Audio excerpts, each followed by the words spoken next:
तो निश्चित रूप से भक्ति अपूर्ण है। इसलिए प्रथम भगति संतन कर श्रृंगा, दूसर रति मम कथा प्रसंगा। पहली भक्ति है संतों का संग, दूसरी भक्ति है कथा प्रसंग। कथा प्रसंग आप श्रवणी कर रहे हैं, दूसरी भक्ति। संत दर्शन कर रहे हैं, पहली भक्ति। एक बड़ा सुंदर प्रसंग है, चित्रकूट का ही है। आज उस प्रसंग को श्रवण करिए। ब्रह्मा, विष्णु, महेश, ये तीनों जो कार्य नहीं कर सके वो कार्य संतों ने किया। आपको सुन के आश्चर्य होगा, ब्रह्मा भगवान शंकर ऐसा कौन सा कार्य है कि जिसको ब्रह्मा विष्णु भगवान शिव नहीं कर सकते हैं, वो कार्य संत करते हैं।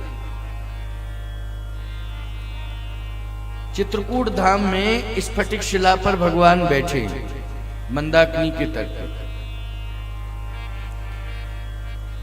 भगवान श्री राम को महाराज की तैयारी करनी थी,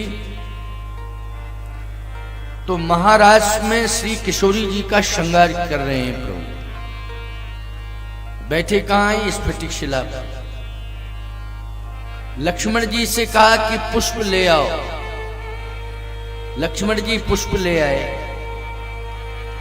लक्ष्मण जी का कार्य था कि जहां सीताराम जी दोनों बैठे हों वहां जो आज्ञा मिलती थी उसका पालन करते थे, और जिस वस्तु के लिए आदेश होता था उस वस्तु को उपलब्ध करा देते थे। कछुक दूर सजबान सरासन, फिर थोड़ी दूर पर बैठ जाते थे। सेवक का यही धर्म है, कछुक दूर, थोड़ी दूरी पर, फिर लक्ष्मण जी बैठ जाते थे। भगवान ने जैसे ही पुष्पों को लिया तो सुंदर सुंदर पुष्पहार तैयार किया, क्योंकि महाराज करना था। ये जो आज ब्रज में महाराज हुआ है वो चित्रकूट में ही महाराज होना था, रामावतार में ही महाराज होना था। श्रीमद् भागवत महापुराण के माध्यम से आज महाराज की चर्चा हुई। कल महाराज पर ही आधारित प्रवचन श्रीमद् भागवत के माध्यम से आप श्रवण करेंगे। तो ये जो ब्रज में महाराज हुआ ये तो कामदगिर पर होना था, चित्रकूट धाम में। 100 रास हुए हैं, 100वां है महाराज। 99 रास तो चित्रकूट में ही हो चुके हैं। पद्म पुराण के प्रमाण के अनुसार बता रहा हूं। 99 रास कामदगिर पर हुए हैं। 11.5 साल भगवान रहे हैं। 11.5 वर्ष भगवान ने रास किया है, और इस रास का दर्शन करने के लिए स्वर्ग से उतर के देवता आए। सभी संत महात्मा चित्रकूट में रास का आनंद लेने आ रहे हैं। महारास पूर्ण होना था। महारास की तैयारी चल रही थी। गोस्वामी जी ने लिखा है अरण्य कांड की पहली चौपाई।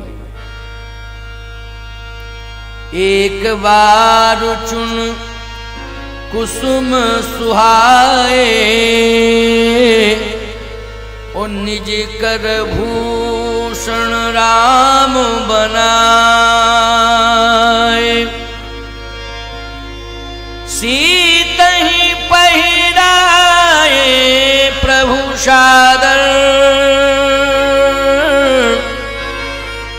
बैठे पटिक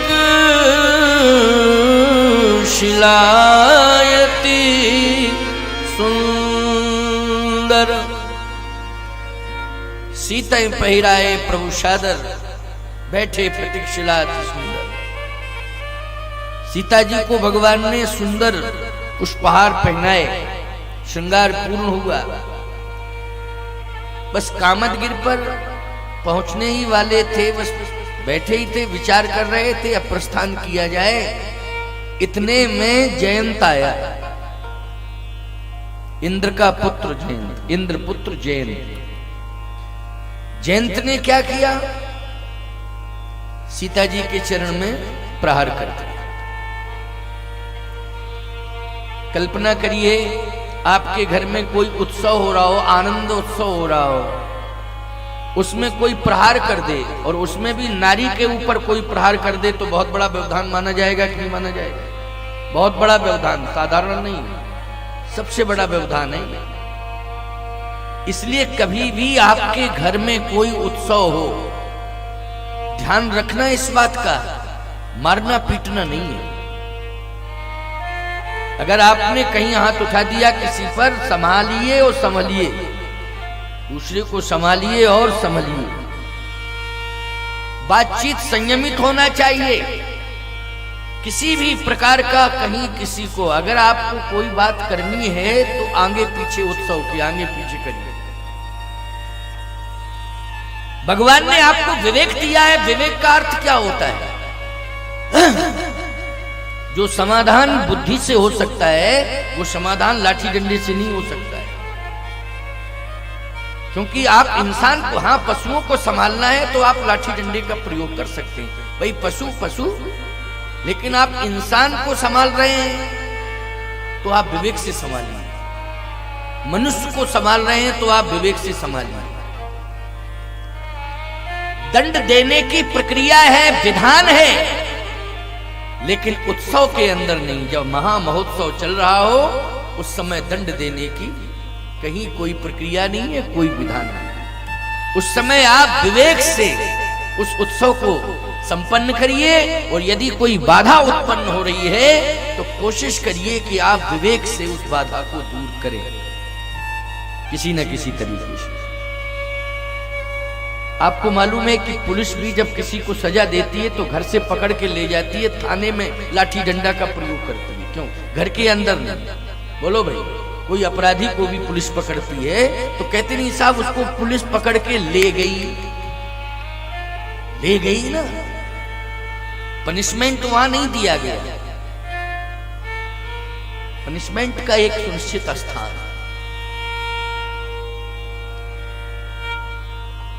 एक महा महोत्सव होने जा रहा है, उसमें इंद्रपुत्र जयंत ने प्रहार कर दिया सीता जी के ऊपर। नारी का अपमान सबसे बड़ा अपमान, याद रखना। देखो भाई, जीवन में हम इस बात पर विशेष रूप से विचार करें और ध्यान दें कि कहीं मुझसे ऐसा अपराध ना हो जाए जो परमात्मा के यहां भी हमें कहीं किसी भी प्रकार से क्षमा की गुंजाइश न दे, परमात्मा के यहां भी गुंजाइश न मिले क्षमा की, ऐसा कोई अपराध ना होने पाए। नारी का सम्मान होना चाहिए। नारी के सम्मान में किसी भी प्रकार की कोई कमी नहीं रखनी चाहिए। नारियों को भी चाहिए कि जो शास्त्रों ने मर्यादा बनाई है, कुल खानदान ने जो मर्यादा बनाई है, समाज ने जो मर्यादा बनाई है, शास्त्र ने जो मर्यादा बनाई है, उस मर्यादा के अनुसार ही चलना है। शास्त्र ने कहा है कि सुरक्षित रहो, संरक्षित रहो। सुरक्षित रखने के लिए और संरक्षित करने के लिए आपको व्यवस्था दी गई है। जन्म हुआ तो पिता ने संरक्षण दिया, विवाह हुआ तो पति ने संरक्षण दिया, पुत्र हुए तो संतान ने संरक्षण दिया। बोलो, संरक्षण मिला? जन्म से लेकर के बुढ़ापे तक संरक्षण मिला कि नहीं मिला? जन्म के समय पिता ने संरक्षण दिया, विवाह हुआ पति ने संरक्षण दिया, संतान हुई तो बुढ़ापे में पुत्रों ने संरक्षण दिया। इसका मतलब है कि हर पल हर क्षण तुम्हारे सम्मान को सुरक्षित करने के लिए शास्त्र ने और समाज ने एक संविधान का निर्माण किया है। कितना आदर किया है समाज में, नारी को कितना आदर मिला है। प्यारे, इंद्रपुत्र जयंत सीता जी के चरण में चोंच का प्रहार करता है। चोंच ये पक्षी था क्या? नहीं था, तो ये देवपुत्र। तो जब देवपुत्र है तो इसने चोंच का प्रहार किया। ये चोंच कहां से आई? पक्षी बन गया। और पक्षियों में भी कौन सा पक्षी बना? निकृष्ट पक्षी बना, जिसको कहते हैं कौवा। निकृष्ट पक्षी बना। मैं आपसे पूछना चाहता हूं, पक्षी तो गीध भी निकृष्ट होता है। गीध निकृष्ट जाति में पैदा होता है कि नहीं होता है? आमिष भोगी सड़ा मांस खाता है गीध। लेकिन याद रखना, गीध ने भी चोंच का प्रहार किया है, लेकिन चोंच का प्रहार रावण के ऊपर किया है गीध ने। किसके ऊपर किया है? रावण के ऊपर, अन्यायी अत्याचारी के ऊपर। कौआ ने चोंच का प्रहार किया है कहां? सीता जी के चरण। इसका मतलब है कि जयंत ने सीता जी का अपमान करने के लिए प्रहार किया है और जटायु जी ने सीता जी का सम्मान करने के लिए प्रहार किया। अंतर आ गया कि नहीं आ गया? सीता जी के सम्मान में गीधराज जटायु ने रावण पर आक्रमण किया। ये भी पक्षी है और दोनों अरण्य कांड के पक्षी हैं। जयंत का प्रसंग भी अरण्य कांड में आता है और जटायु का प्रसंग भी अरण्य कांड में ही आता है। जब सीता जी के चरण में चोंच का प्रहार हुआ तो एक रुधिरधार निकली, और जैसे रुधिरधार निकली तो भगवान ने, सीता जी ने नहीं कहा कि किसी ने मेरे ऊपर प्रहार किया। सीता जी तो सह गई। एक बात और बताएं आप, नारी में सहनशीलता होती है।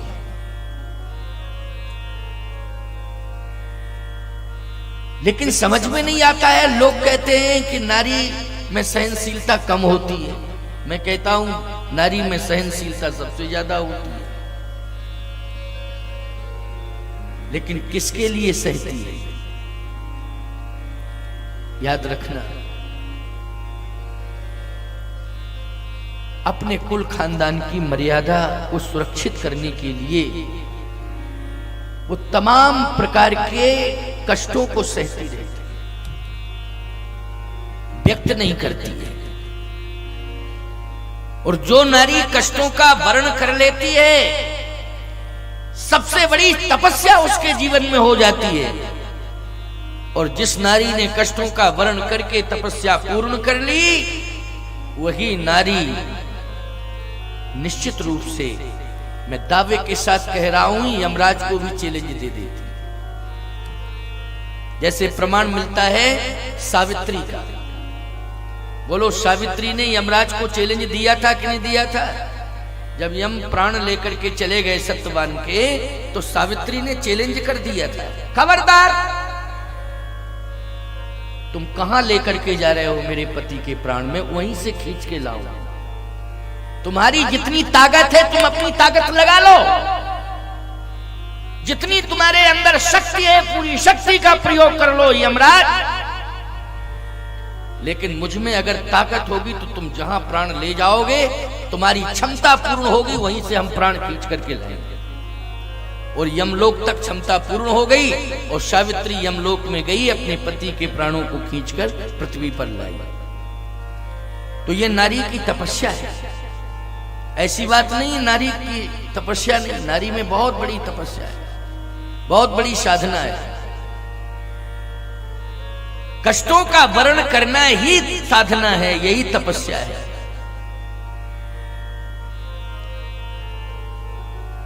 आज साधु संत लोग कहते हैं सुविधाओं में रहते हैं। मैं एक बात कहता हूं, ये सुविधाएं साधु संतों के लिए नहीं है, ये सुविधाएं तुम्हारे कारण करनी पड़ी मठ मंदिरों में। सत्य तो ये है,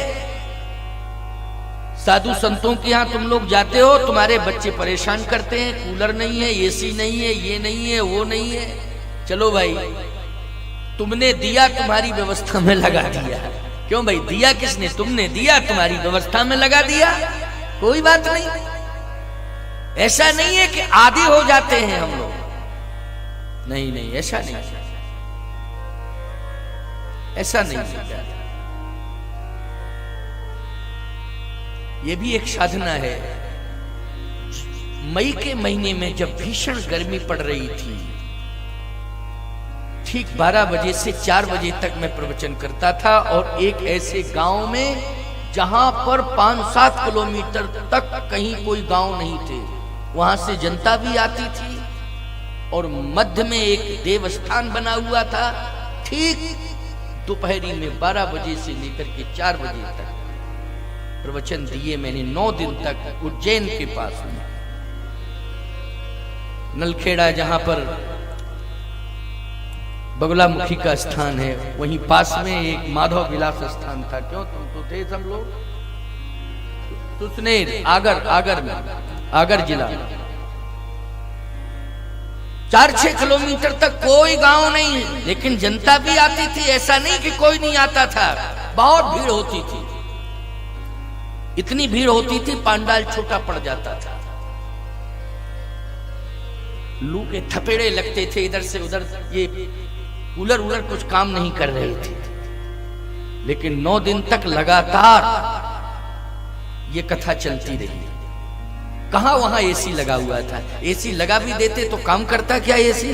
बोलो भाई, बड़े बड़े कूलर लगे थे इसी तरह के, काम ही नहीं करते थे, लू के थपेड़े लगते थे। ये क्या साधना नहीं है? मैं कहता हूं सुनने वालों की भी साधना है और बोलने वाले की भी साधना है। लेकिन अंतर ये था कि बैठने वाले, सुनने वाले बीच बीच में पानी पीते थे। मैं बोलने वाला 4 घंटे तक 1 गिलास पानी भी नहीं पीता था, वो बराबर बोलता रहता था। बैठने वाले, सुनने वाले तो पानी पीते थे, बीच में उनको पानी पिलाया जाता था कि नहीं? व्यवस्थाएं लगी थी, लोग जल पिलाते थे। लेकिन मैं तो 4 घंटे पानी भी नहीं पीता था, 1 गिलास पानी भी नहीं पीता था। बोलो, कहां वहां एसी था? कहां वहां सुविधा थी? क्या था वहां? केवल कथा ही कथा थी। इसका मतलब क्या है? ये कथा कहना भी एक साधना है। वैसे नहीं कहा जा सकता कथा कोई भी कह ले, सामान्य बात नहीं है। 10-20 मिनट, 1 घंटा, 8 घंटा तो कोई भी बोल सकता है। लगातार 4-4 घंटे बोलना भीषण गर्मी में एक साधना है। ये भी एक तप है। क्या है? एक तप है। तो कहना मैं ये चाहता हूं, ध्यान से सुनना। और ऐसा भी नहीं कहा जा सकता है कि कोई माई का लाल ये कहे कि महाराज पैसा बहुत मिला होगा इसलिए आप चले गए और इतनी भीषण गर्मी में कथा कहे। खबरदार! उन तारीखों में बड़े बड़े महानगरों में जहां पर एसी हॉल हैं, उस समय के लिए भी प्रवचन का निमंत्रण था। लेकिन नहीं, पहले जिसे वचन दे दिया है उसके यहां जाना है। वहां हमें सुविधाएं नहीं देखनी है, केवल मैंने वचन दिया है, ये मेरा सिद्धांत कहता है, इसलिए मुझे सिद्धांत का पालन करना है। इसके लिए कष्ट मिल रहा हो तो कष्ट सहूंगा, लेकिन किसी भी प्रकार से सिद्धांत को नहीं दूर होने दूंगा सुविधाओं के चक्कर में।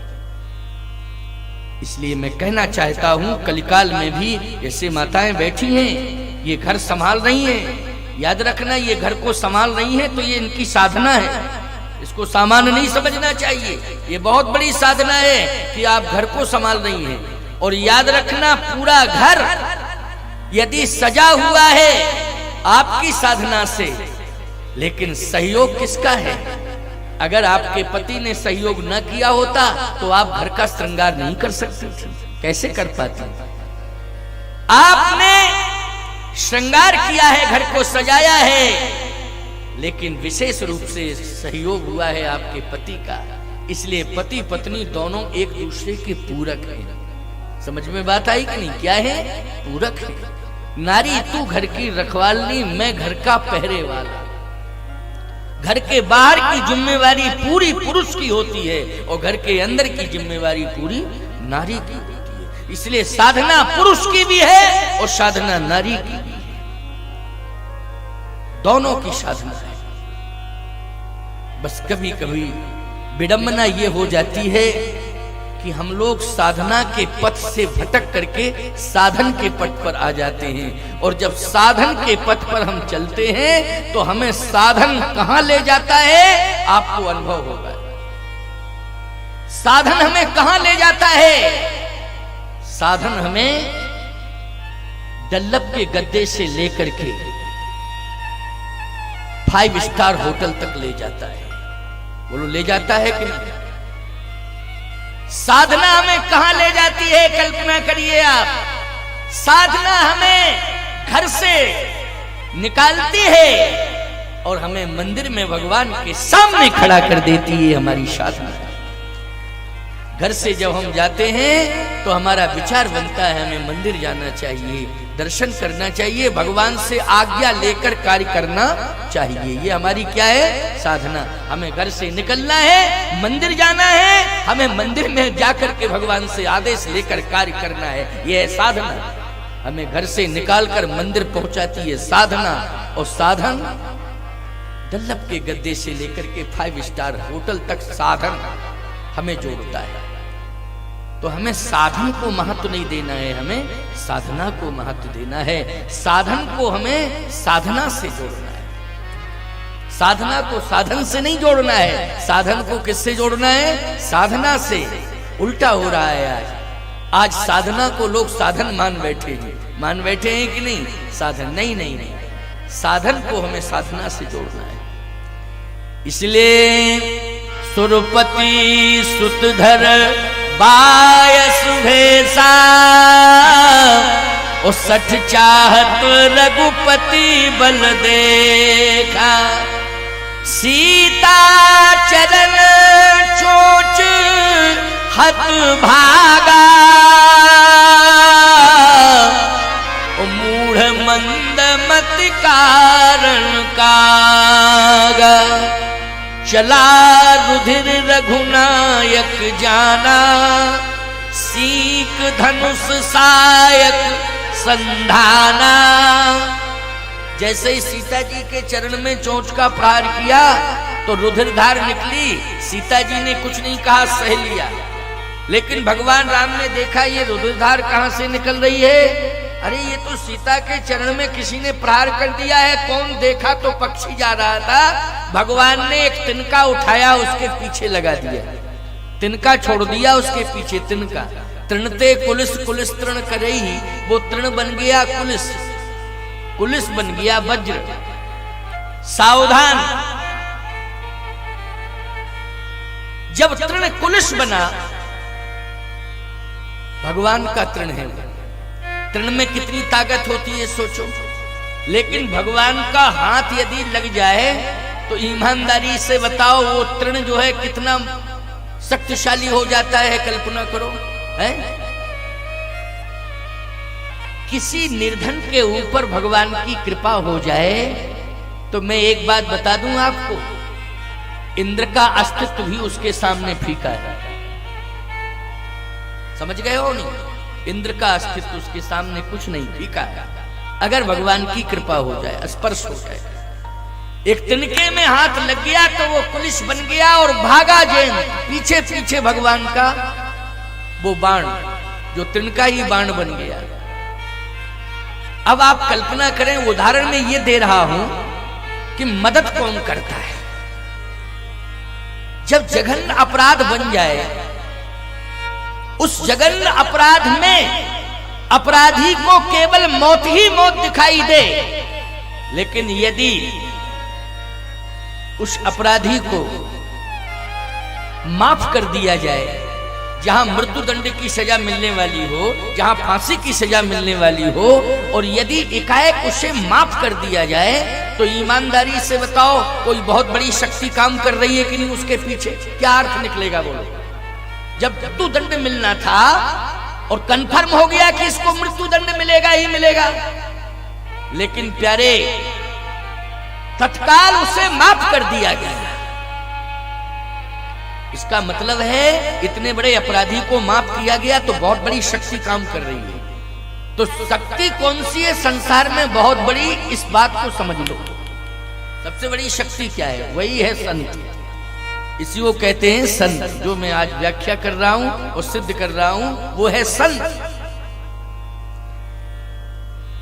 कहां पहुंचा? जब बाण पीछे गया भगवान का, तो इस जयंत ने सोचा कि देखो ये बाण मेरे पीछे है, लेकिन जब मैं अपनी सीमा के अंदर आ जाऊंगा, जब मैं अपनी सीमा के अंदर आ जाऊंगा तो ये बाण मेरा कुछ नहीं बिगाड़ पाएगा। जैसे उत्तर प्रदेश में किसी अपराधी ने अपराध किया तो सोचता मध्य प्रदेश की सीमा में प्रवेश कर जाऊं तो उत्तर प्रदेश की पुलिस मेरा कुछ नहीं बिगाड़ पाएगी। क्यों? यही तो करते थे पहले। जितने अपराधी होते थे वो सब सीमा छोड़ देते थे। सीधी सी बात, हमने जिस प्रदेश में प्रांत में अपराध किया उस प्रांत की सीमा से हमें बाहर हो जाना चाहिए। ये बचने का एक तरीका था उनके पास। तो जयंत ने सोचा मेरे पास तो इतना अच्छा तरीका है कि चित्रकूट में मैंने अपराध किया है, लेकिन ये बाण क्या करेगा? इसकी सीमा कहां तक है? जब मैं अपने स्वर्ग की सीमा में प्रवेश कर जाऊंगा तो ये बाण अपने आप बैक हो जाएगा, मेरा क्या बिगड़ेगा? और वास्तव में हुआ यही कि जैसे ही जयंत ने स्वर्ग की सीमा में प्रवेश किया तो भगवान का बाण भी स्वर्ग की सीमा में प्रवेश कर गया। क्यों? कारण क्या है? कारण यह है कि भगवान की सत्ता तो त्रिभुवन में है। वो लोग कहां नहीं है? सोचो, कहां नहीं है भगवान की सत्ता? भगवान सीमा से परे है। आज भगवान का बाण है, स्वर्ग में प्रवेश कर गया, और जैसे स्वर्ग में प्रवेश किया भगवान के बाण ने, तो जयंत ने सोचा ओ खतरा, बहुत बड़ा खतरा है। अब खतरा है, क्योंकि स्वर्ग में भी प्रवेश कर गया। लेकिन इसने सोचा कि जब हम राजमहल में प्रवेश कर जाएंगे तो मैं सुरक्षित हो जाऊंगा, ये हमारे राजमहल में थोड़ी प्रवेश करेगा। और वास्तव में जैसे ही राजमहल में इसने प्रवेश किया, इंद्र महल में प्रवेश किया, भगवान का बाण इंद्र महल में प्रवेश कर गया। इसने सोचा कि अब मरता क्या ना करता, अब तो एक ही उपाय है कि मैं कैसे बचूं, कैसे बचूं। इसने सोचा कि जब पिता के समक्ष पहुंच जाऊंगा तो मेरा पिता इतना प्रभावशाली है कि ये बाण अपने आप लौट जाएगा, क्योंकि मेरे पिता के पास वज्र है। तो ये बाण आएगा तो वज्र जो है कवच बनकर के मेरी रक्षा करेगा, क्योंकि मेरे पिता के पास वज्र है। वज्र का प्रयोग अगर बाण के सामने कर दिया जाएगा तो ये बाण का अस्तित्व अपने आप समाप्त हो जाएगा। ये सोच रहा है कौन? जयंत सोच रहा है। लेकिन जैसे ही पिता के सामने पहुंचा, कहा मेरी रक्षा करो, रक्षा करो, रक्षा करो। तो इंद्र बोला घबराता क्यों है? क्या बात है, क्या बात है? कहा बस मारने वाला मेरे पीछे है। अरे जब तू मेरे पास आ गया है तुझे कौन मार सकता है? कहा मारने वाला पीछे है। इंद्र ने जैसे ही देखा पीछे, ओहो, उस बाण के ऊपर भगवान का दर्शन हो गया, प्रभु राम का। और वो बाण ये कह रहा था कि जो भी जयंत की रक्षा करेगा वो श्री राम का कोप भाजन बनेगा। जो भी जयंत की रक्षा करेगा वो श्री राम का कोप भाजन बनेगा। ये संकेत मिल रहा था। अब कल्पना करो आप, श्री राम के कोप से कोई माई का लाल बच सकता है? श्री राम जी के कोप से कोई माई का लाल नहीं बच सकता है। इंद्र ने जैसे देखा कांप गया इंद्र। वज्र ने अपना अस्तित्व गमा दिया उस बाण को देख करके। इंद्र के वज्र का कोई अस्तित्व नहीं रहा। अच्छा बोलो, राम के सामने किसी का अस्तित्व काम करेगा? किसी का अस्तित्व काम नहीं कर सकता। याद रखना, श्री राम ऐसे बलशाली हैं कि संसार के जितने बड़े बड़े बलवान हैं अथवा त्रिभुवन के जितने बड़े बड़े बलवान हैं, उन सभी के हथियार गिर जाते हैं राम को देख करके। ये है राम हमारे। राम के समान तो कोई बलवान है ही नहीं। राम समान राम निगम कहें, राम के समान केवल राम है, दूसरा कोई है ही नहीं। अगर बलवानों में देखा जाए तो राम के समान केवल राम ही बलवान है, राम के अलावा कोई दूसरा बलवान नहीं है। जिनको हम महावीर कहते हैं, याद रखना वो भी सिर झुका करके बैठते हैं उनके सामने। बोलो बैठते हैं कि नहीं बैठते? हनुमान जी। महावीर किसे कहते हैं? हनुमान जी को कहते हैं। आपने देखा होगा राम दरबार में चरणों में सिर झुकाए बैठे हैं। अच्छा बोलो हाथ जोड़े हैं कि नहीं जोड़े हैं? हाथ जोड़ना, सिर झुकाना, इसका मतलब शरणागत है। बोलो भाई, जिनको हम महावीर कहते हैं, चारों जुग प्रताप तुम्हारा है, प्रसिद्ध जगत उजियारा, वो भी सिर झुका करके हाथ जोड़ करके बैठे हुए हैं। केवल हाथ जोड़ करके ही नहीं बैठे हैं, श्री राम के चरणों में आंसुओं की धार लगी हुई है। यत्र यत्र रघुनाथ कीर्तनम तत्र तत्र कृत मस्तकांजलिम बाष्पवारि पर पूर्ण लोचनम मारुतिम नमत राक्षसांतकम। हनुमान जी महाराज सिर झुकाए हैं, नेत्रों में आंसू हैं, भगवान के श्री चरणार बिंदों का ध्यान कर रहे हैं। अब ये वज्र क्या करेगा इंद्र का? बोलो, इंद्र का वज्र करेगा क्या? इंद्र के वज्र ने अस्तित्व खो दिया। इंद्र कांपने लगा। जयंत समझ गया कि जब वज्र ने अस्तित्व खो दिया, पिता कांप रहा है, तो कोई माई का लाल अब मुझे बचा नहीं सकता है। और जानते हो क्या कहा इंद्र ने? मूर्ख, नालायक, तूने बहुत बड़ा अपराध किया है, निकल जा मेरे दरबार से, निकल, लौट के बताना यहां। सोचो जरा,